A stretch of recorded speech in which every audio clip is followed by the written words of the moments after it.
काठमाडौँबाट उडेको विमान मलाई बैंककको सुवर्णभूमि विमानस्थलमा उतारिदियो। मेरो नाम हो रमेश र म एक साधारण नेपाली पर्यटक थिएँ। थाइल्यान्डको सुन्दर समुद्र तट, प्राचीन मन्दिरहरू र जीवन्त यात्रा जीवनले मलाई आकर्षित गरेको थियो। तर मलाई थाहा थिएन कि यो यात्रा मेरो जीवनको सबैभन्दा डरलाग्दो अनुभव बन्नेछ। म बैंककमा 2 दिन बसेर उत्तरतर्फको चियाङ माई सहरतर्फ लागेँ। त्यहाँका जङ्गलहरू, पहाडहरू र स्थानीय जनजातिको संस्कृतिबारे सुनेको थिएँ। मेरो योजना 1 हप्ता जङ्गल ट्रेकिङ गर्दै घुम्ने थियो।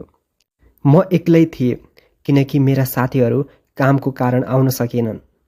केही हुँदैन, एक्लै मजा आउँछ मैले सोचेको थिएँ।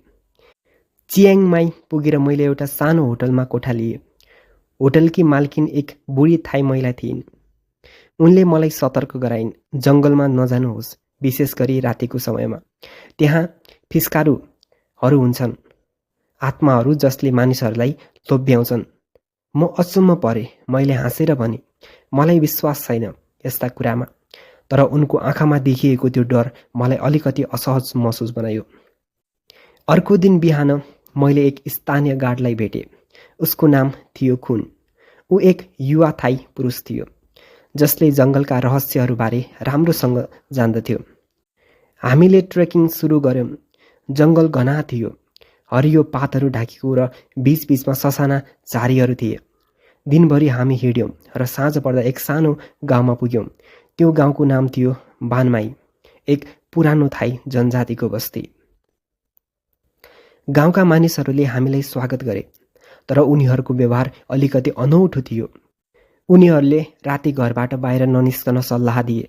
राति जङ्गलमा फिक्रासु आउँछ, एक बुढो मानिसले भने।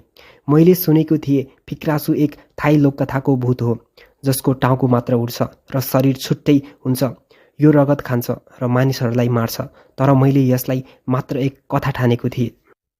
राति हामी एक सानो छाप्रोमा सुत्यौँ। खुनले भने, रमेश, यदि कुनै अनौठो आवाज सुन्यौ भने नहेर्नुहोस्। मैले हाँसेर टारेँ, तर आधी रातमा मेरो निद्रा अचानक खुल्यो। बाहिरबाट एउटा अनौठो आवाज आइरहेको थियो, जस्तो कि कसैले फुकेको जस्तो, तर यो आवाज एकदमै डरलाग्दो थियो। मैले झ्यालबाट हेर्न खोजेँ, तर खुनले मलाई रोके। नहेर्नुहोस् भनेको सुनेनौ तिमीले भनेर उसले मलाई अलि झपारेर भने। त्यसपछि खुन सुतिहाल्यो। त्यतिखेर म बिस्तारै ढोका खोलेर म एकचोटि बाहिरतिर गएँ। मलाई विश्वास भएन। म चुपचाप अब यसो जङ्गलतिर हेर्दै थिएँ।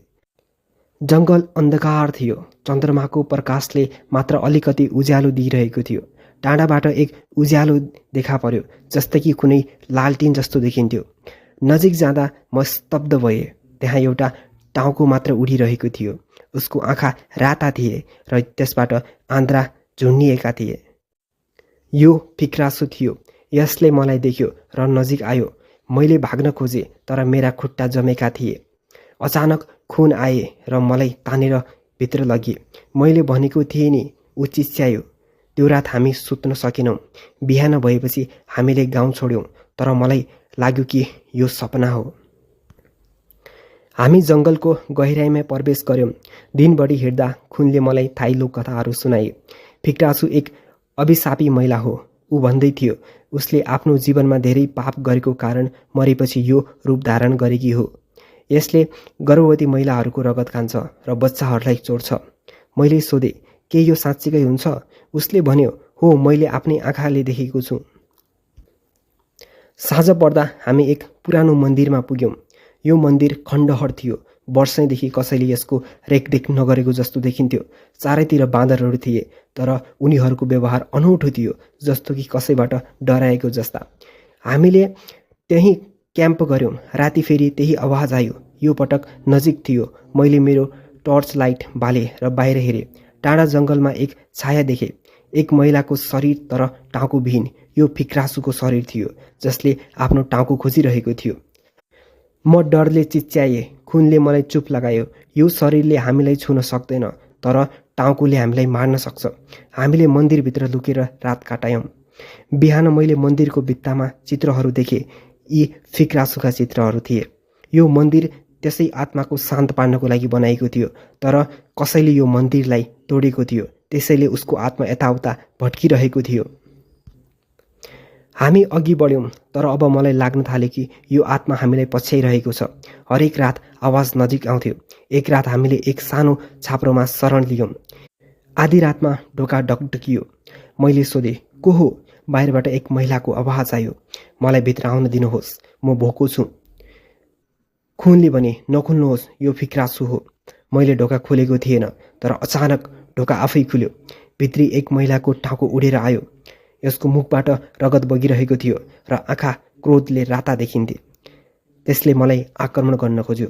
मैले मेरो झोलाबाट नुन निकालेँ। खुनले भनेको थियो कि नुनले यसलाई रोक्छ। मैले यसमा फालेँ र त्यो चिच्याएर भाग्यो, तर मेरो हातमा यसको छोएको ठाउँमा जलन भयो, जस्तो कि विष लागेको जस्तै थियो। अब हामीहरू डरले थरथरी काँपिरहेका थियौँ। खुनले भने, हामीले यसलाई शान्त पार्नुपर्छ। यो आत्मा एक पुरानो अभिशाप हो। यसको कथा यस्तो छ भनेर खुनले मलाई सुनायो। 100 वर्ष अगाडिको कुरा हो। एक महिला थिए, त्यसको नाम नाम्की थियो, जसलाई गाउँलेहरूले जादुगर्नी ठानेर मारे। ऊ गर्भवती थिए र ऊ मर्दा उसको बच्चा पनि मर्यो। त्यसपछि ऊ फिक्रासु बनी। खुनले भन्यो, यसलाई शान्त पार्न हामीले उसको हड्डीहरू फेला पारेर दाह संस्कार गर्नुपर्छ। म अचम्म परेँ। म सोचिरहेको थिएँ, थाइल्यान्ड आएर के गर्नु पर्यो यस्तो भनेर, तर भित्रबाट डर लागिरहेको थियो। त्यसैले मैले पनि खुनलाई कुरामा हुन्छ भने। हामीले खोजी सुरु गर्यौँ। जङ्गलको गहिराइमा एउटा पुरानो कब्रिस्तान थियो। त्यहाँ पुग्दा हावा चिसो भयो। चारैतिर अनौठा छायाहरू देखिन्थे। हामीले नाम्कीको कब्र फेला पार्यौँ, तर त्यो कब्र खाली थियो। हड्डीहरू चोरिएका थिए।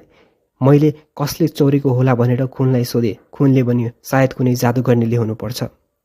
रात परिसकेको थियो। हामी अब सुत्न तयारीमा थियौँ। त्यतिखेर फिक्रासु फेरि आयो। यो पटक उसले खुनलाई आक्रमण गर्यो। ऊ चिच्यायो र उसको रगत चुस्न थाल्यो। मैले उसलाई धकेलेँ, तर यसले मलाई पनि छोयो। मेरो शरीरमा एक अनौठो अनुभूति भयो, जस्तो कि म पनि अभिशप्त हुँदैछु। खुन घाइते भयो र हामी भाग्यौँ। अर्को दिन हामी एक बुढो जादुगर्नीकोमा पुग्यौँ। उले भने, फिक्रासुको हड्डीहरू मसँग छन्, तर यसलाई शान्त पार्न तिमीहरूले बलिदान दिनुपर्छ। के बलिदान भनेर सोद्धा उसले एक निर्दोषको रगत भन्यो। मैले अस्वीकार गरेँ, तर खुनले भने, म दिन्छु। तर यो जाल थियो। जादुगर्नी नै फिक्रासुकी बहिनी थिइन्। उले हामीलाई फसाएकी थिइन्। राति ऊ फिक्रासु बनेर हामीलाई आक्रमण गरिन्। हामी लडाइँ गऱ्यौँ। मैले फिक्रासुको हड्डीहरू फेला पारेँ र आगोमा जलाएँ। फिक्रासुको चिच्याहाट सुनियो र उसको टाउको विस्फोट भएको जस्तो देखिन्थ्यो। तर त्यसको अन्तिम श्वासमा उसले मलाई अभिशाप दियो, तँ पनि मेरो जस्तै बन्नेछस्। हामी जङ्गलबाट बाहिर निस्क्यौँ। खुन बाँचे, तर ऊ कहिल्यै बोल्न सकेनन्। म नेपाल फर्केँ, तर अभिशाप मसँग आयो। अब हरेक रात मलाई सपनामा फिक्रासु आउँछ। मेरो टाउको दुख्छ र मलाई लाग्छ कि यो अलग हुन लागेको छ। मलाई डर लाग्छ कि म पनि फिक्रासु बन्नेछु। यो कथा यहीँ समाप्त हुन्छ। तपाईँले आजको कथा कस्तो लाग्यो? मन परेपछि लाइक, सेयर र सब्सक्राइब गर्न चाहिँ नबिर्सनुहोला।